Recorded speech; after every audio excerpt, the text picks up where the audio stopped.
레위기 8장에서 16장까지의 말씀. 사제 축성 예식과 첫 제물 봉헌에 대한 이야기가 8장에서 10장까지 이루어져 있습니다. 이스라엘의 성막 관리는 레위 지파가, 제사장은 아론의 자손들이 맡았습니다. 먼저 임직식을 위해 모세는 아론과 아론의 자식들을 물로 씻깁니다. 그런 다음에 차기식을 하는데요. 차기식은 저고리를 입고 허리띠를 메고 겉옷을 입은 후 에봇, 그리고 에봇의 띠를 이용하여 에봇을 꼭 붙어 있게 하고 가슴바지를 입고 그 안에 움림과 툼밈을 입고 쓰개 금패, 그 다음에 거룩한 관을 씁니다. 기름을 부어 성막과 그 안에 있는 모든 것에 부어서 성별을 하게 되고 속죄제를 치르는데, 속죄제는 황소와 순양 2마리, 또 누룩 없는 빵으로 하게 됩니다. 차기식 후 성별 기름으로 성막과 그 안에 있는 모든 것, 또 아론과 그의 아들들을 성별한다고 했죠. 그리고 속죄 예식을 치르고 음복하게 되는데, 이 기간은 1회 동안 이루어집니다. 아론의 첫 제물 봉헌을 살펴보면 임직식이 끝난 후 8회째 되는 날 속죄 제물을 바치는데, 그것은 자신과 백성을 위해 바치게 되고 백성을 축복하고 주님의 영광이 온 백성에게 나타나도록 합니다. 주님은 아론에게 너와 너의 아들들이 만남의 천막 안에 들어올 때에는 포도주나 독주를 마셔서는 안 된다. 이는 또한 거룩한 것과 속된 것, 부정한 것과 정결한 것을 구별하고 주님이 모세를 통하여 말한 모든 규정을 이스라엘 자손들에게 가르치게 하려는 것이다 라고 말씀하십니다. 그 다음 정결과 부정에 관한 가르침을 주십니다. 짐승은 정결한 것을 먹어야 되고, 그것은 굽 갈라짐, 또 새김질하는 것, 비늘이 있는 것 등이 있는데요. 예를 들어 새김질하며 굽이 갈라진 것을 먹지만 그렇다고 다 먹는 것은 아니고, 굽이 갈라졌더라도 새김질을 하지 않거나 새김질을 하지만 굽이 갈라지지 않은 것은 먹지 않습니다. 낙타, 토끼, 오소리는 새김질은 하지만 발굽이 갈라져 있지 않기 때문에 먹지 않고요. 돼지는 발굽은 갈라져 있지만 새김질을 하지 않기 때문에 먹지 않습니다.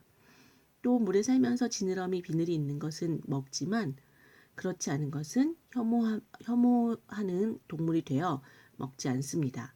하늘을 나는 것들 중에도 독수리 종류나 솔개, 까마귀류 또는 타조, 또 매, 부엉이, 올빼미, 또 박쥐 등은 먹지 않습니다.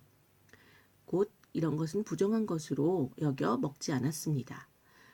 그 다음 산모 정결례를 살펴보면, 사내 아이를 낳으면 월경을 하는 것처럼 1회 동안 부정한 상태로 보고 8회째 되는 날 아들을 할례하고, 그리고 나서 33일간 집에 머물게 됩니다.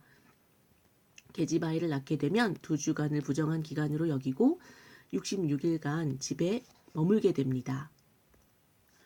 그래서 이 33일과 66일간의 기간이 다 차게 되면 아들과 딸을 위해 번제물을 바치고 정결 예식을 하게 됩니다.